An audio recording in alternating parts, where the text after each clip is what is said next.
Cinema థియేటర్లో ఉన్న experience దేంట్లోనూ ఉండదండి. మన మొబైల్లో చూసినా డబ్బులు కట్టాలంటే ఎంత అండి. వాడు మనం కొనుక్కునే ఇదే థియేటర్లో కొనుక్కునే చిప్స్ ప్యాకెట్ ₹100 పెడతాడు వాడు.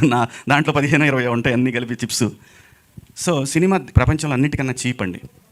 అంటే కొంతమంది మాట్లాడాలని మాట్లాడుతూ ఉంటారు, కానీ ప్రపంచంలో అన్నిటికన్నా చీప్ వస్తువు ఏదైనా ఉందంటే 3 గంటల సేపు దాన్ని, ఒకవేళ ఆ సినిమా బాగుంటే జీవితాంతం గుర్తుంచుకునే ఒక ఎంటర్టైన్మెంట్ అండి. అది లైఫ్ లాంగ్ గుర్తుంటుంది ఆ సినిమా.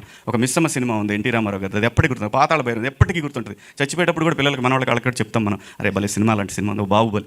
సినిమా అనేది పెట్టేది ₹200 కావచ్చు, కానీ అది జీవితంలో మార్పులు తీసుకొస్తుంది, జీవితాంతం గుర్తుంచుకునేలా చేస్తుంది.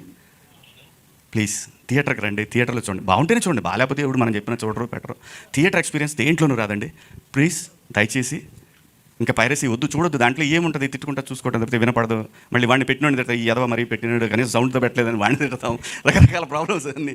సో ప్లీజ్ అండి, పైరసీని ఎంకరేజ్ చేయొద్దు. ఇది సినిమాకి చాలామంది పని చేస్తారంటే వాళ్ళ జీవితాలు, అందరి జీవితాలు ఉంటాయి. ఒక్కొక్కరు ఒక్కొక్క పనిలో పడి బతుకుతూ ఉంటాం. ఎవరి బతుకు కూడా పాడవకూడదు.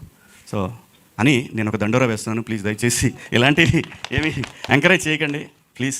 థ్యాంక్ యూ అండి, థ్యాంక్ యూ ఇంత మంచి అవకాశం.